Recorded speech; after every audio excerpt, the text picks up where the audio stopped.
Welcome to Season 2 of Fintechs a podcast by the one and only policy shop for Canada's fintech scene. I'm Alex, and I'll be your host. Join me as I talk to the people who are making a big difference in the lives of Canadians. Our guest today is Jessica Oliver, Head of Government and Regulatory Relations at Wealthsimple. Join us as we talk about the role of industry associations in public policy, what innovation in financial services really means, and whether politics is an instrument for doing good in the world. Jess, thank you for being here with us today. Thank you for having me. First question, why did you join the board of Fintechs Canada? Oh, well, it's an honor and a privilege, Alex. I've enjoyed working with Fintechs Canada throughout our time as a member, and it's been a great opportunity to deepen my understanding of the industry and, where Wealthsimple's priorities are shared by others and kind of where they're not, and where others have different priorities that in some instances may be similar, and in other instances are completely off of our radar. But understanding then what those folks are asking of government and regulators just improves my ability to do my job. So first and foremost, self-interest of learning and developing, but also through the time that we've had working together, it's clear that a lot of folks that are advocating for fintechs are practitioners, are business owners, leaders, people who have deep experience in financial services, and not that many who have built their career in working with government and trying to influence government in no matter the sector. And so I did feel that I had something to contribute in that capacity. Great transition to the next question I want to ask you. I often encounter I sometimes encounter puzzled looks when I bring up the concept of an industry association and what it does. What role do industry associations really play in public policy change? Oh, I mean, there's no, it's like a stool. There's no, well, I guess you could have a stool with one leg, but you really do need to make the best decision possible. You need the people on the front lines, on the ground. And so you can think of any sector of our economy and any sector of our public services. The people on the front lines have experience, anecdotes, visibility into trends that others do not.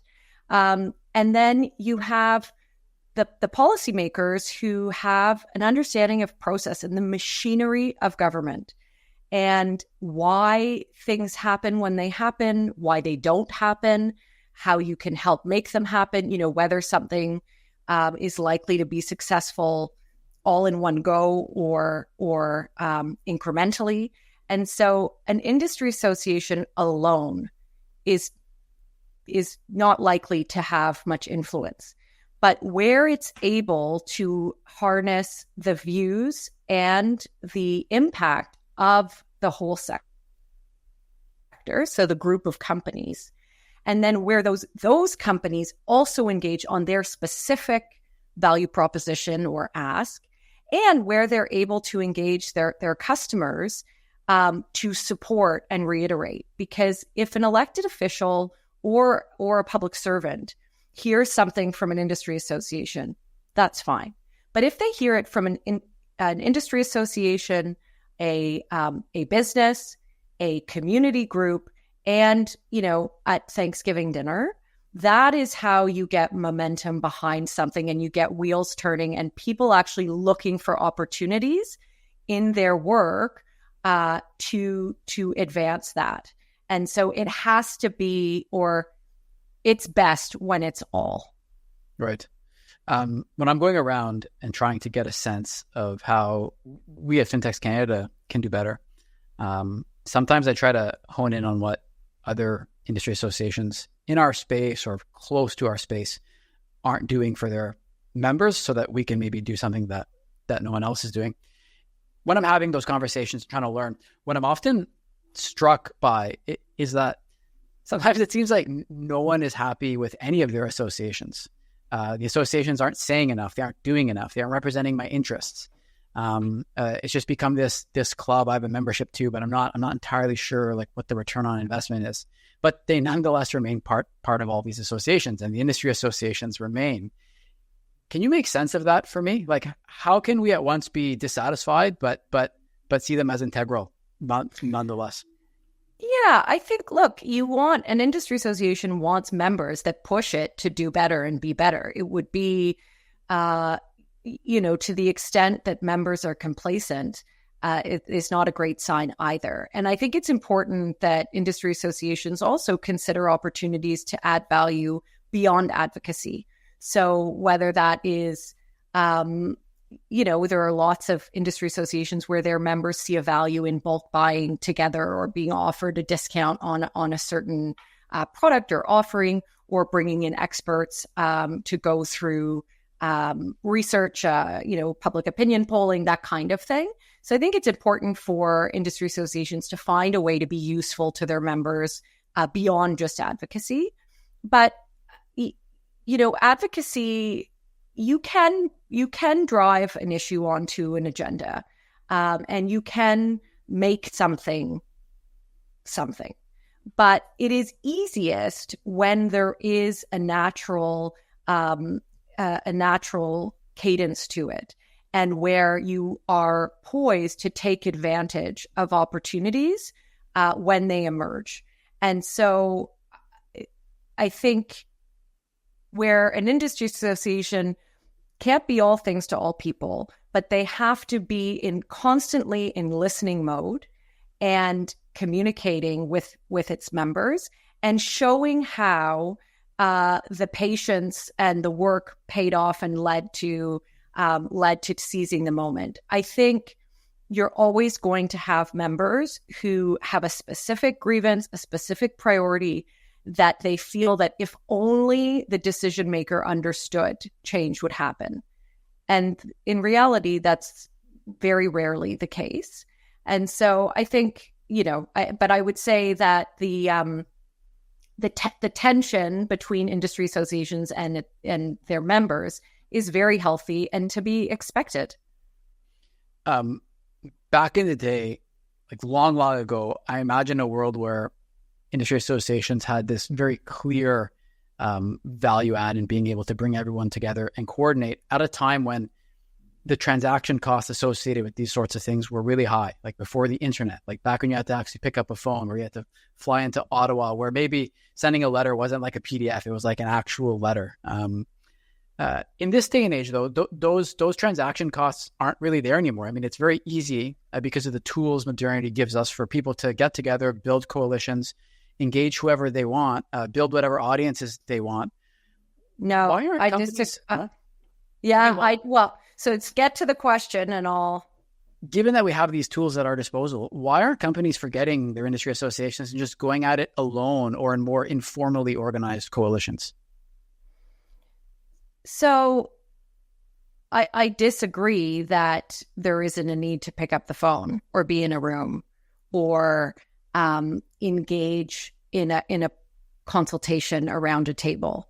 It is more important than ever, I think, because there is, exactly as you say, it is so easy to make noise, to air grievances, and to point out what ought to be better.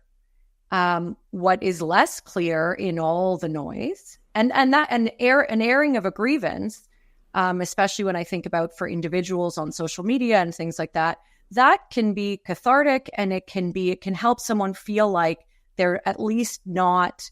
They are stating plainly what they believe and what they think. But airing a grievance is not the same as putting forward an actual workable, feasible solution. And what is fun about GR is taking an issue that is important to a constituency, let's say my company, and thinking about why we want it, thinking about why it's important to us, and then who else is it important to? And if we need, and then identifying who has the power to change the circumstances and what motivates them.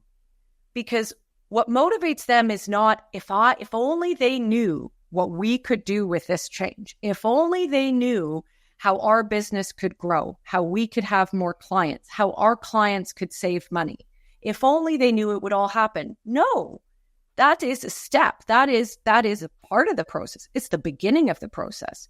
It is then incumbent upon, industry associations and companies in heavily regulated spaces like ours, to point out the opportunities to accommodate that change or initiate that change or finish the job for the full benefit in a very specific technical way. And that's where you can kind of lose the interest of the visionary business owners. And that's not a disparaging comment. That's because they are big thinkers and they are doers and they are motivated and fueled by that constant progress. And it can be very difficult for someone with that as a talent, as a gift, to really look at the fine print and say, actually, on page 4, section 2, clause this, if you just tweak that, that should be enough. And to help, and I know what you might be thinking, that might open up the opportunity for all these unintended circumstances that the big visionary was not thinking about, because all they're thinking about is the positive practical benefit that they're going to unlock. Here's how I would close that loop, because it's you're the one that's going to be on the front page of the Globe and Mail if you make this change, and it's a huge disaster. And so what I like about it is I like people. I know that I have a certain personality, certain interests, and there's no other person like me. And so thinking about what makes that person tick, thinking about what their boss says to them when they have their, when they talk about progression and professional development or successes that they've achieved. I really like, and I did, I had a sociology degree, and we're like, what are you going to do with that? Well, it's observing people and thinking about how we can work together without trying to just yell at each other to be the same or agree, which is never going to happen, and we wouldn't want it to happen. Given all these different motivations, especially motivations in government, in, let's say, either the bureaucracy or more political offices, you can use whichever as an anchor as you want for this question that's coming next. What is it that industry associations can uniquely do as industry associations that individual companies can't or struggle with? Oh, for sure. I mean, there's so many. There's a long list. But I think industry associations, of course, when an industry association puts out a position, it's safe to assume a majority of its members support the position or are agnostic. But especially when it comes to political engagement, depending on how client-facing you are, there is a huge risk, and not just risk like, that you want to be cowardly and not stand up for what you believe in, but it can be polarizing to employees and to clients, and especially if there isn't a deep understanding of what it is that you're doing and why, and in service of what objective. And so an industry association is able to step into the fray more so than an individual company with a brand and with a very often rigorous visual identity, brand identity, marketing and communications and the things that build a brand and create trust for a brand and value in a brand. That is a serious profession.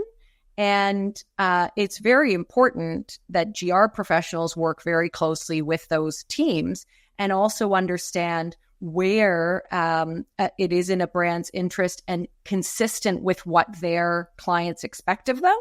And so that's why you do find different types of advocacy from companies that serve individual clients versus those that are B2B and they serve corporate clients, or those that serve shareholders. Like it is, you follow the incentives and you see it's not that someone is brave or cowardly. It's that if you follow who they are ultimately accountable to, and it will typically be consistent with that priority. I want to ask the inverse question. What is it that individual companies can do much better when it comes to getting their ways with government that industry associations can't or struggle with? Yeah, look, it's a lot to ask. And it is, it is quite discouraging when you try to engage smaller businesses in advocacy and the message they get back is, yes, okay, this is great. You just need to have, 300, 400, 500 more conversations like this one. And hopefully, good luck to you. It's not a realistic ask. And so I think what an industry association can do as well is help share the burden and share the load of that and bring in a rotating cast of voices of companies of all sizes. And so companies that do have the size or scale, particularly those in heavily regulated sectors, do need to invest in following what is going on like in the world, right? And so, for example, when we are talking to the Department of Finance, we are really thinking about, well, this is what various governments have said they were going to do. This is what was in this report. This is all these things. And why is it not at the top of the agenda?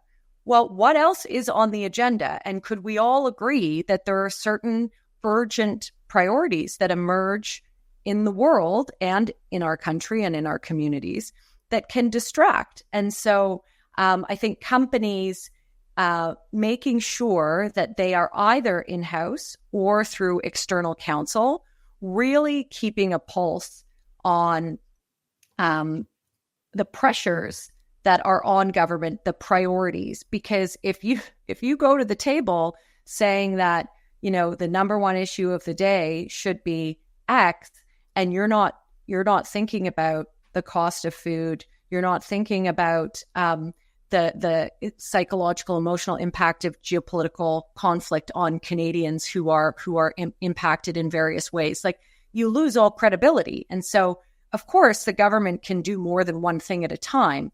But I think companies really turning their minds to what is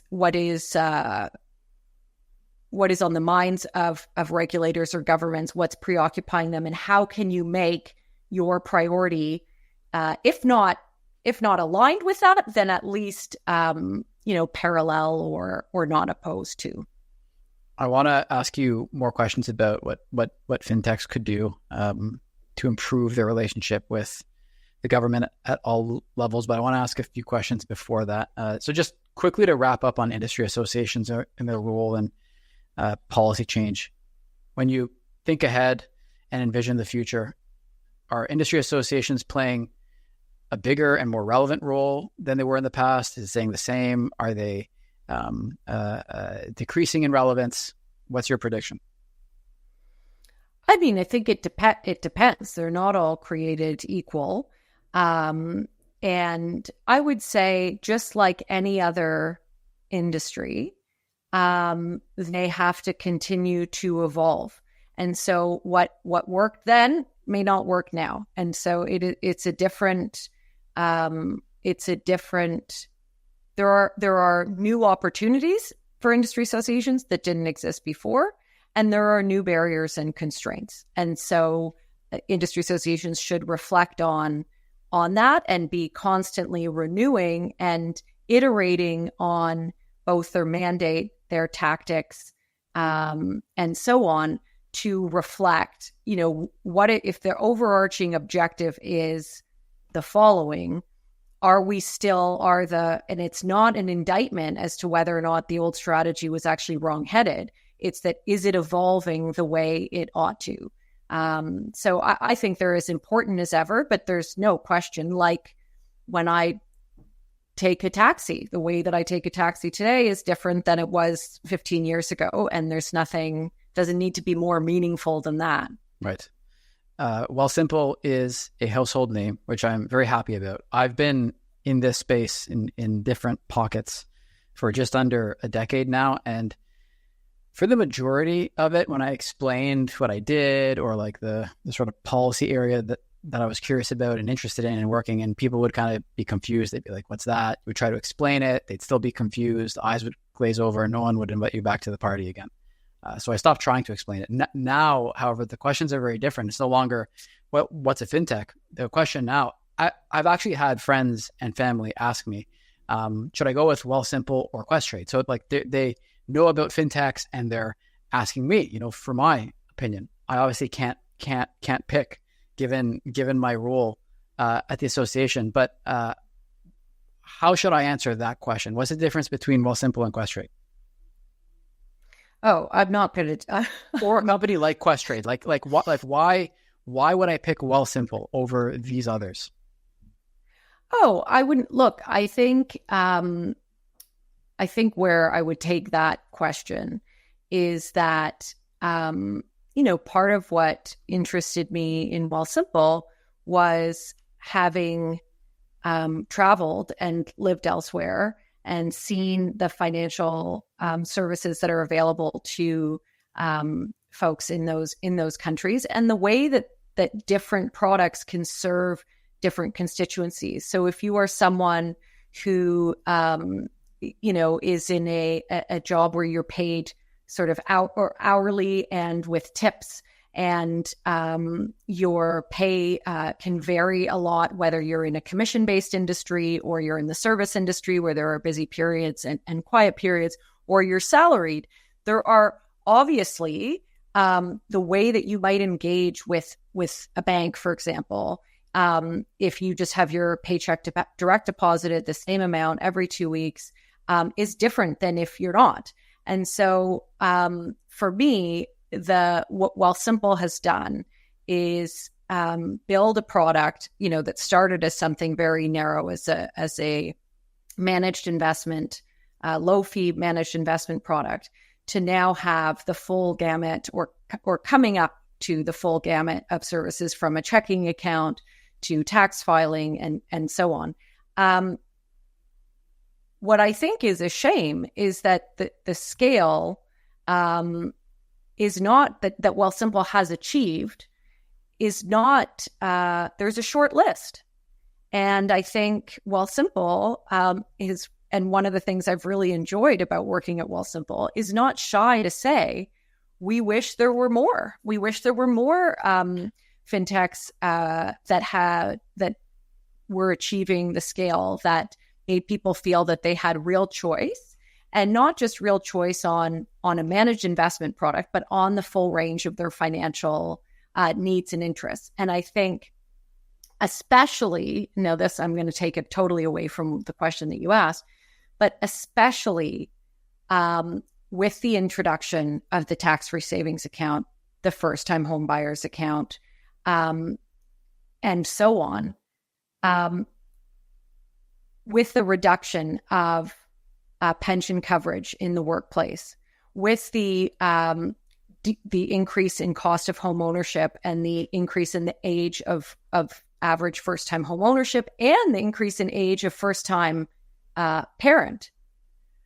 All this comes together to be a really, really big red flag of, you should not ask your parents for financial advice, or you should not replicate what led, what decisions maybe served your parents, because they are unlikely to be available to you or relevant to you, or to actually provide you with the benefit that it provided them. And so I know that wasn't the question that you asked, but I think what I love about Wealthsimple and the opportunity for many fintechs, and for your family members asking you for advice to have many, is to recognize that the tools that were suitable in the previous generation are underserving the younger generation, and we should call it out for that. And flat fees are a great way to a great example of that.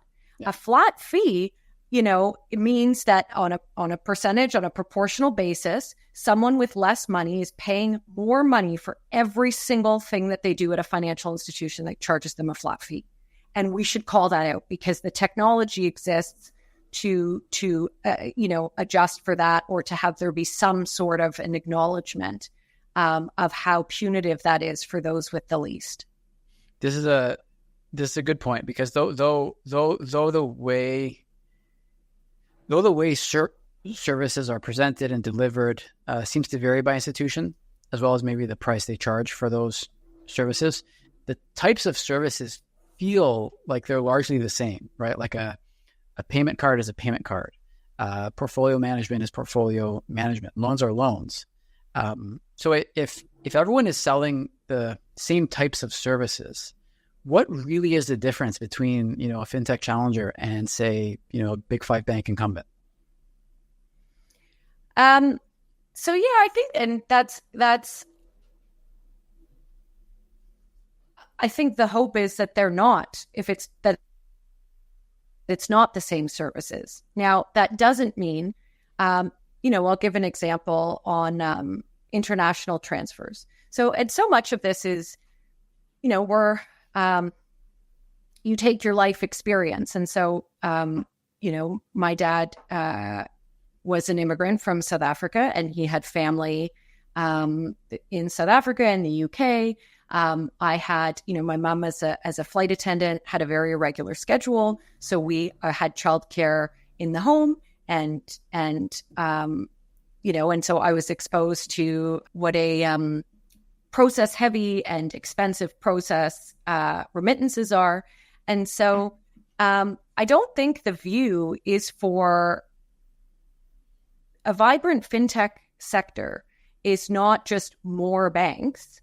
But it's also not just small companies that have niche services. And so the idea of a healthy ecosystem would be one where, of course, the way you're going to take market share in the first instance is to narrow in on a very clear value proposition and see if you can get traction, just like Wealthsimple did with the managed investment, like the robo-advisor. Okay, then they saw they were onto something. Then, when you look at the economics of that business, when you look at what clients that started maybe with you are then moving elsewhere and why, and when you listen to them as to why, it's very natural to then iterate and evolve your product to keep them with you. It's not saying, oh, well, this original business model was a terrible business model. Now we're going to transition and just try to be more like the incumbents.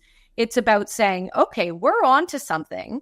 We've built a client base that trusts us, that likes our product, but they are outgrowing the narrow scope. And so how do we expand the scope? And if that opens up additional lines of revenue where you can, when you look at our checking account is a great example. It is a no-fee checking account that pays high interest. Find me one other. But because of the way that we're set up, by providing that service to our clients, we know it drives deposits to our investment product, which then makes enough money to support that. And so there's nothing, that's not us trying to become a bank.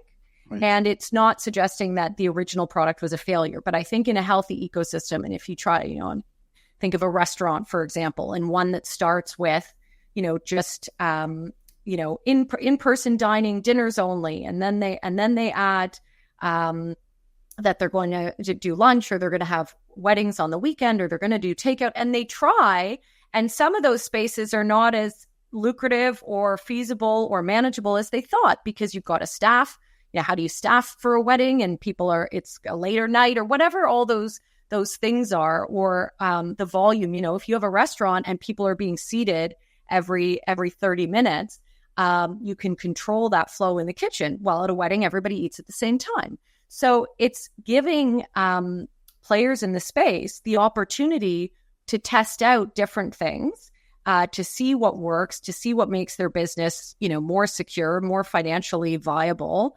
How many jobs, can they create and iterate? So I don't see it as, we're all on a path to eventually become a bank. I think, if that were the case, it would be a shame.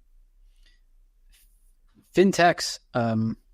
So something I hear a lot is that fintechs aren't as safe and secure as financial institutions. That's why they cannot be trusted. That's why they, can't give them access to payment systems. That's why open banking is scary. That's why more competition would actually be bad. Um, is this true? Are fintechs somehow less safe and reliable than big five banks? Well, I think it depends. I mean, I shouldn't say it depends. They're not the same thing. So, are there fraudsters out there? Yes. Is it likely that a fraud, a company that has poor security practices is able to get a Schedule I bank license? No. But do you have to be a Schedule I bank to safely, let me send you $20? Absolutely not. And the same way, when I look at, you want to take another analogy, our healthcare system. You want to make sure you can triage the burden, the administrative burden, all kinds of things. And so the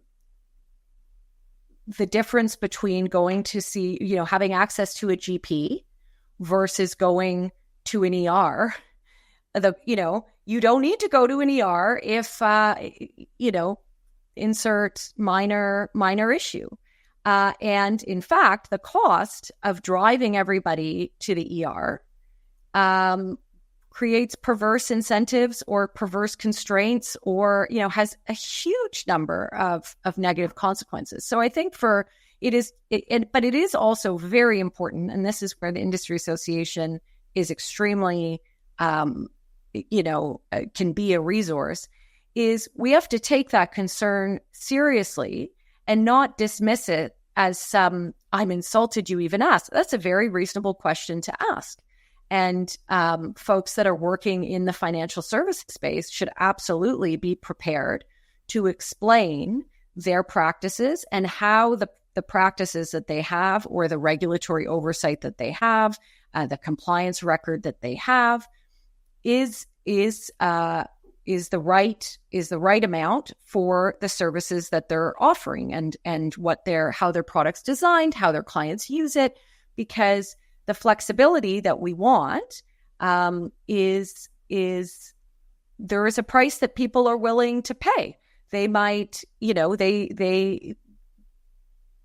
if you go back to the time, I remember once I worked in France, and to get a bank account, I had to be introduced to the bank manager by somebody else who had an account at that bank. That was the only way. And it was, I'm assuming they don't do it like that anymore, but it's not that, it's 20, 25 years ago. It's not that long ago. That doesn't make any sense. And it's not a good use of the bank's time, and it's not a good use of the customer's time, and it's not necessary. And so things have iterated and evolved to find a way to safely open up a bank account for someone that hasn't been introduced by a current client of the bank. So I think all this to say, it's a very reasonable question. And I think the industry does not do itself any favors when they get pearl clutchy or defensive about it. It's reasonable.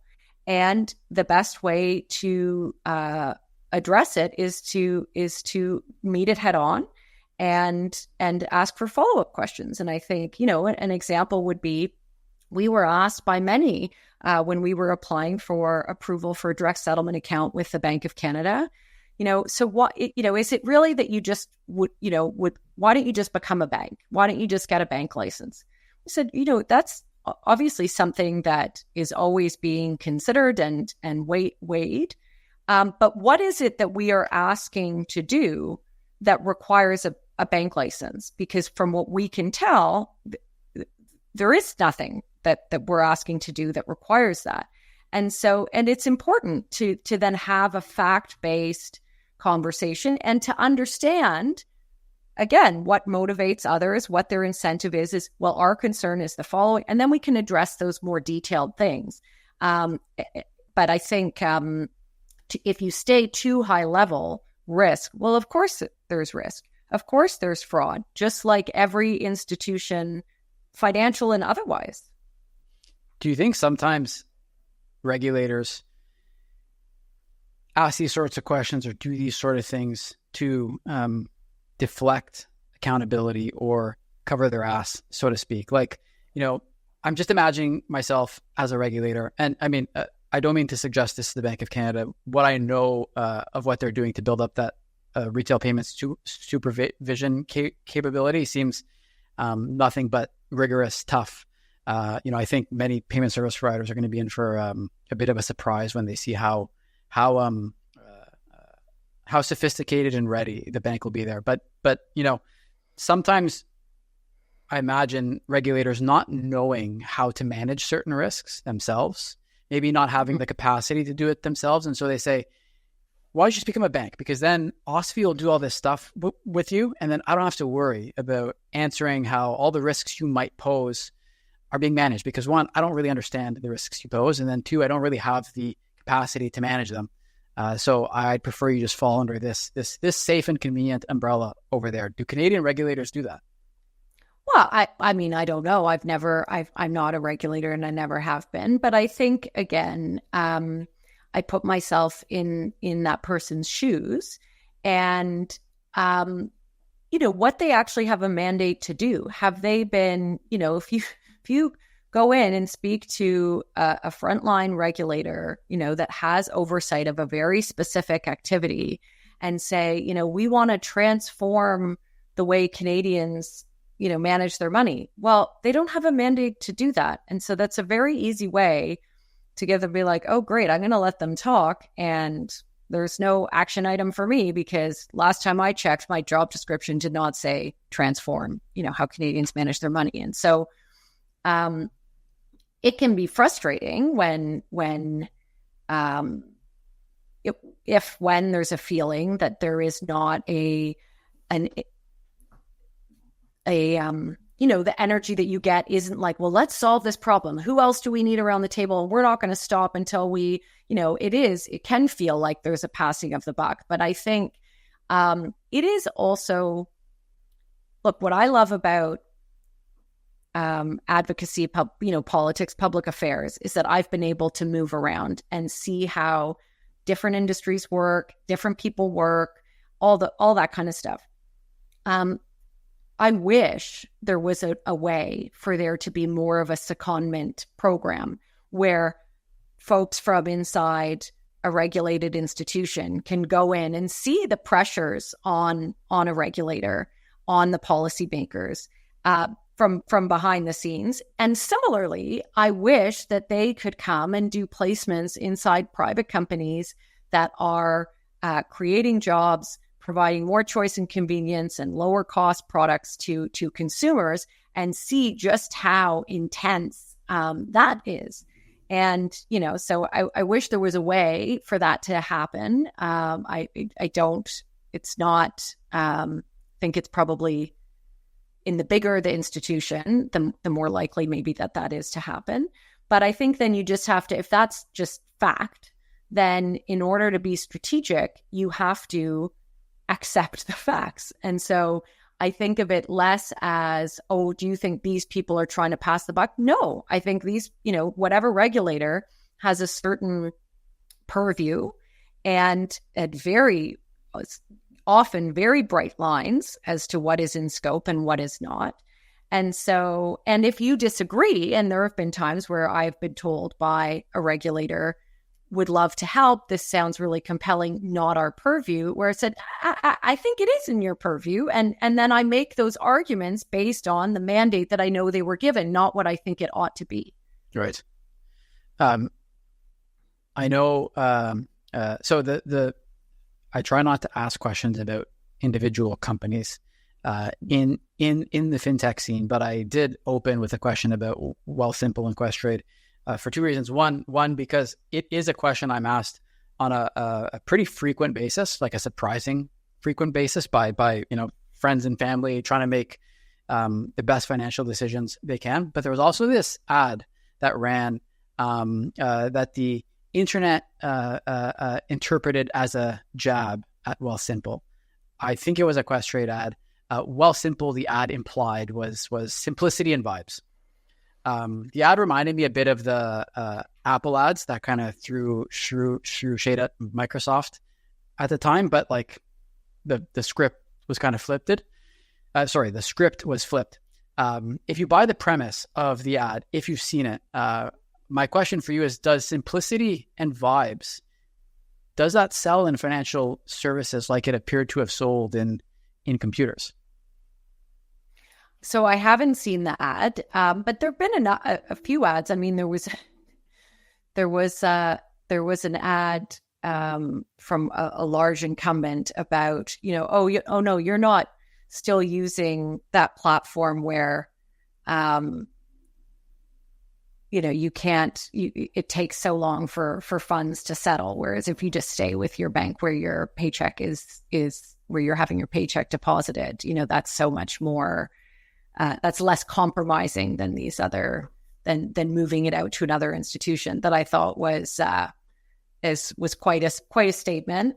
But no, I think Wealthsimple, so I haven't seen that. And I think I have been really bowled over by the retention that Wealthsimple has experienced with its clients. And, in the recent period, we have not seen the same growth in individual client numbers. And yet our assets under administration has, doubled. With a small increment in new clients, I would say, comparatively, because our clients are moving over more of their investable assets or even their savings, like in our checking account. And so I think that Wealthsimple came onto the scene with a different branding, a different tone of voice, a different way of speaking to clients, a different way of letting clients experience the product. And so, I think that's, I wouldn't say vibes. I mean, it's all also kind of patronizing to marketers who it's not an easy thing to look we are, I don't know that there is a larger financial institution than Wealthsimple that is less than, depending on the metric you use, that is less than 100 years old. So that's crazy. Look, people do use vibes sometimes in this patronizing way, but I think vibes are quite important. Last question about Wealthsimple before I move on to your history in public affairs and politics. I feel like there's a lot there. The question about Wealthsimple is what's the most underrated thing about Wealthsimple? We know all the things they're known for. What's the thing they're not really known for that they should be known for? I mean, I don't think that to be honest, I've worked at a lot of different companies, and I don't know that, I feel that, well, one thing I'll say is there's a lot of people that don't know Wealthsimple. There are a lot of people that I come across and I say I work at Wealthsimple and they say, what's that? And so I would say internally, I don't know that, our clients are enthusiastic, engaged, and give us great feedback. I think that I think some people might be surprised to know how many people in Canada don't know what Wealthsimple is. But I think so that it exists. That it exists. Yeah. Okay, that's fair. That it exists. Well, because I don't think that it is underrated. I've never had a job where when I tell people that do know about Wealthsimple, they are fascinated. They want to hear about it. They want to know about it. They know someone that works there, or they know someone that is a client, and so I feel I'm bowled over by how much love we get, and I think that the credit that we have earned, or the rated, is deserved and is accurate, but I do feel that we are duly recognized for it, which is pretty unique in my experience. Tell me about your time in politics. There was a lot there. Yeah, well, So I don't know if I've ever told you that I didn't really pay much attention to what I was studying at university because I got my commercial pilot's license and I was going to be an airline pilot. That's really cool. And I will date myself and say that shortly after I got my license, 9/11 happened, and they were talking about locked cockpits and pilots carrying firearms and all of that. And I kind of started to get a sneaking suspicion that the checklist, the process orientation of being a pilot, which is critically important, might not be exactly what I was looking for out of a career. And so I did a quick, a very spontaneous right turn to a degree in public policy and ended up in Sri Lanka working for the UN after the tsunami. So to really date, be very specific about the dates. And when I was there, I was connected with John Tory, who at the time was leader of the Progressive Conservative Party, and was asked to, recommend a hotel for him to stay at. And I was like, well, he shouldn't stay in Colombo. The tsunami didn't hit there. He should come to this town where I am, and I can introduce him to the Italian Red Cross and the Spanish Red Cross and all the different UN agencies, and he can see what it's really been like. And from there is how I ended up getting into politics. And it was unexpected. It was unplanned. And, I've had the pleasure to work in opposition provincially, in government federally, and to work on a lot of different campaigns, including a leadership campaign. And I just love the pace. I love the energy. I like the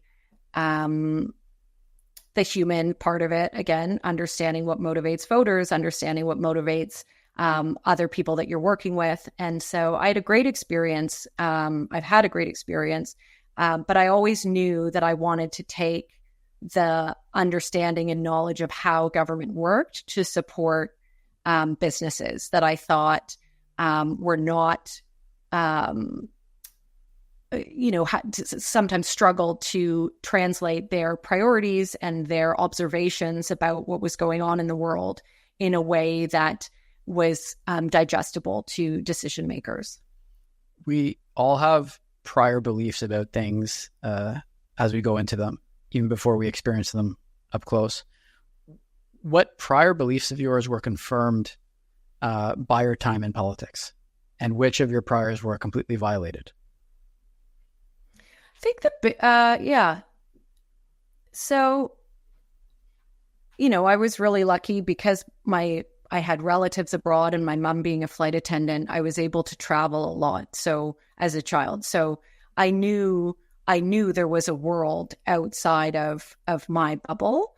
But politics is that like 10x, right? Is that, it's surprising to me how many people go through life thinking that everyone must think like them, or if only, or that they should, right? And when you're in politics, there's urban, rural, different ages, different ethnicities, different financial circumstances, different, like so many things. And so it really helps you think about things, or it lends itself to thinking about what impacts somebody's perspective, priorities, point of view, that kind of thing. And by putting yourself in the shoes of that person, or of that, that way of living, in a way that I think is less in the private sector. Because of course you're trying to serve clients, but like you were trying to frame out, okay, our sweet spot is serving this demographic. Whereas in politics, like you really have to go broader than that. And you have to really think about how something you might say or do could impact across the whole range. Was that something that you kind of knew going into it, but your belief in it was refined and confirmed the more and more you experienced it? Or was that something that totally surprised you? Oh no, I mean, come on. No, I was a child. I wanted to do good. I wanted to be useful. I wanted to not just think things, but actually help them be so, right? And so, no, I went in extremely naive, but in the best way of thinking that the right decision is always the one that prevails. Well, no, in any situation, there's a whole host, and it's more complicated. And so you can see that as becoming cynical or pragmatic. And I actually really like having a less romantic idea of how decisions are made and how arguments are won, because it's not, there's nothing, that's fine. It's, I don't know, it's like when you think of a board game and there's like like Monopoly, like you buy everything you land on. I've been playing with my kids and they're like, oh, I don't know. I think I'm going to hold out for the other set. I'm like, you don't know you're going to get that set. You got to buy. And so I think, I would just say that I think that the rose-colored glasses on sort of an ideal utopia comes off pretty quickly in politics, but that only is depressing if you look at it that way. I think it's actually the diversity of opinion in our country, the diversity of incentives is what it's one, nothing else is possible, and two, it's vibrant. So you've seen all this stuff up close. You've lived it, knowing everything that you do. Why do so many fintech companies struggle to get their way with the government? I don't think they do. Many think they do. Yeah, well, that's different. That's why do you think? Question. Why do you think they do? I think that the fintech sector is extremely, and it's a good thing.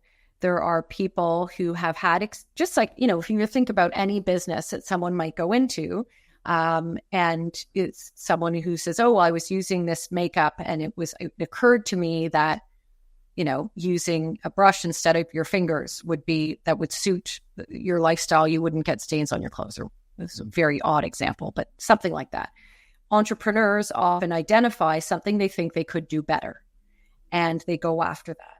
And so the fintech sector has attracted entrepreneurs, business people, who see a clear opportunity for better, but don't necessarily feel that they, or what's the right term? Like, have not dug into how some of those barriers, where they came from, why they're that way, and why undoing them, why knocking down that barrier could also let in more than there is an appetite to. And so I think where I think fintechs have been successful in showing what can be safely done, what the value is, and how you can mitigate against negative outcomes. It's not at the speed that they would like, but I think if you haven't worked in a what I said when I started at Wealthsimple is that we have more in common with a pharmaceutical company than we do with, Uber or Airbnb. It is one thing to ignore a municipal bylaw and sort of push through and on something very, very tangible for individual clients and voters with a very clear accountability. You can do things and be more aggressive than, if you were drilling, starting an energy company. And if you just sort of stomp your feet and say, well, I think it should be as easy as, launching a direct-to-consumer product, well, that's not serious. That's not serious. And that's not what I think the majority, and certainly all the members of Fintechs Canada, see the value in having a seat at the table. But I think that what I've enjoyed is watching the industry mature in terms of understanding the work that they have to do, whether they think they should have to be the ones to do that or not, nobody else is going to do it for them. And so I think, this mode of thinking you described, I do encounter it every now and again. And I like what you said about thinking as if you're more like a pharmaceutical company than a ride-sharing platform. There is this idea that occasionally floats around that fintech companies shouldn't invest in talking to the government, that fintech companies should just invest in building the greatest possible products and everything else will follow.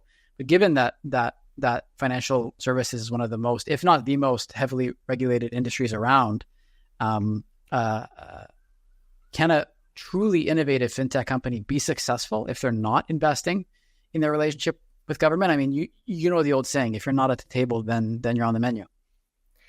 Yeah, no, I think there's good reason I think it really depends on the company.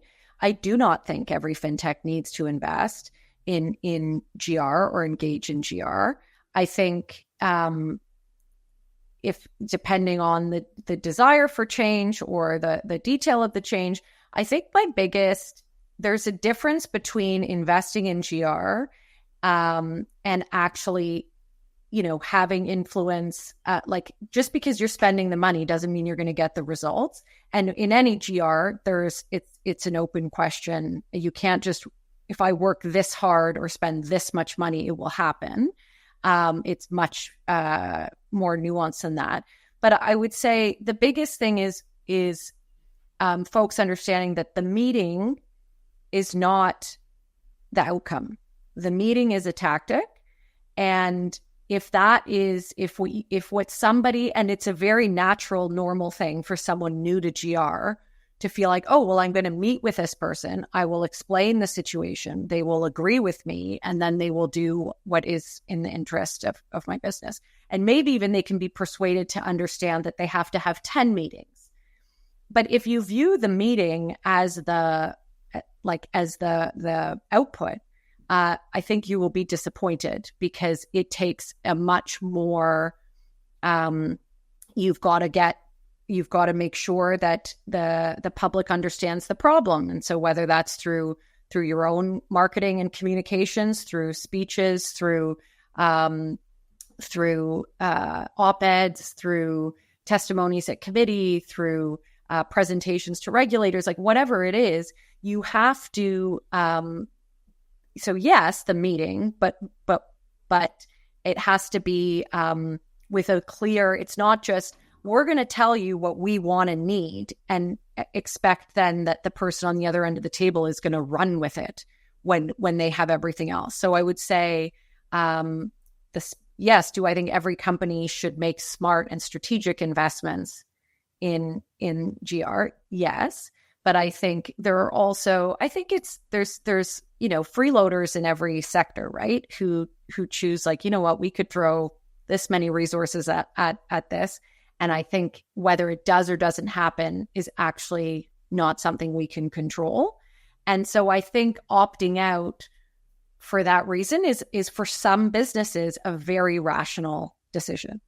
And I think for others like Wealthsimple, the opportunity is so large. The story that we have to tell about customer behavior, how much they've saved in fees or earned in interest, the fact that we have a financial education, like non-promotional newsletter that has 4.5 million subscribers and a 50% open rate. Like, we have such a great story to tell about the trust. When a third of young Canadians open an FHSA with us, that is a message we absolutely have to deliver to people, including those who've never heard of us in Ottawa, and there are many. And so I think every company has to make their own decision, and it can be do nothing. It can be give the industry association a little bit of resourcing and the ability to then lump your product, your investment in the country, your whatever, into the narrative of the broader industry coalition. It could then be the step up from that would be not just be a member of Fintechs Canada, but engage in some of the meetings And then, of course, at the greater is do your own in-house advocacy as well as support the industry associations. But there's rational business cases for any of those paths. And I think that part of what the industry association can do is help identify, okay, so these are the sort of four paths you could take. And, if you take the freeloader approach, this is where we think, why we think it's a mistake. But you should be prepared to be specific. And it's not just that, well, if you're not investing, because not all investing, you've got to show that the investment is actually strategic and productive. So I was going to ask you, what could fintech companies start doing tomorrow if they want a more receptive audience in government? And you gave plenty of options that make sense for different batches of companies. So I'll ask the inverse. What's one thing fintech companies should stop doing tomorrow if they wanted a more receptive audience in government? I don't know. I think the industry by and large has been a productive stakeholder, because you do need, that's not to say just because you acknowledge the constraints, the mandate constraints of someone, doesn't mean you just say like, oh, I know you do this if you could. Like, no, there is, I think the balance between the kind of confrontational, we're upset, we are frustrated, Canadians are not being well served. Yeah, that's all factually correct. That is factually correct. And we need to keep saying it. But I think, so I don't know that I would say stop doing anything. I would say keep being curious, keep being strategic, keep iterating what you're asking for and how you're asking for it, and treat it as complex, an iterative a process as you would your product. You don't launch a product and then just leave it. And so for folks, and there are many in the fintech space that have entered GR for the first time, and so the way that they do it should change over time. But there's nothing that I think the industry's done that I think has been it also always needs to be sort of sincere and genuine, and like you and I have talked about, like, tell stories. Don't just say, because again, nobody wakes up thinking, how can Wealthsimple get more clients? But I need to show that this is how our clients are benefiting. This is how they're making, they're investing more of their tax refunds than they otherwise would, or things like that. I've got to dig into the metrics. And that's, I guess, maybe one thing some should start doing is get a data scientist to sort of dig into the value that they are providing with their clients, whether those are businesses, individuals, or other. And also as an employer, talking about, like, fintechs are some of the best, I would say, most coveted employers in the market, and we should be talking about it. Hire a data scientist. Maybe that's the headline. This question could easily digress into a conversation about moral philosophy. So let's try our best to avoid that. Using politics to make things better, some people think more often than not makes things worse, and possibly even corrupts you at some level. True or false? False. Why? Okay, say the question again. The politics, getting involved in politics is sort of like a slippery slope into the swamp. This idea that using politics to do good things more often than not just make things worse, and at some level corrupts you. Like there are situations where there's a right thing to do, where the right thing to do is independent of your own subjective experience, independent of your own narrow aims. But the system you're in isn't incentivizing you to do that thing. It's actually incentivizing you to do something else. Maybe the right thing to do is to exercise fiscal restraint, but reelectability dictates you don't do that. Right. Yeah. I mean, look, I guess it's sort of a pretty Pollyanna, like, guys, where on planet do I think our decision-making process, our financial sector regulatory framework, do I think that it meets the standard that Canadians deserve? No, I do not. Do I think there is any country in the world that I would rather live in and that I would, it is, we live in one of the healthiest democracies on planet Earth. And so, yeah, it's not very pretty when you look up close or, if you go on Twitter but what is this utopian space where you don't need to advocate or get into the muck of politics. Like, also advocacy is not, I think I'm sure, I can imagine people that work in hospitals, or in courtrooms would say that the shows that we've all watched on TV are not completely separate from reality, but are not factual. And I think this idea that there are these dark forces that are, that in order to influence government, you have to compromise your values, your morals, your ethics is nonsense. And I think, I think it's easy to write it off than to actually treat it as something that has to be approached in a professional, experienced manner. And just because you don't like the landmines that exist, or that you don't, that you don't fully understand, okay, I don't understand data science.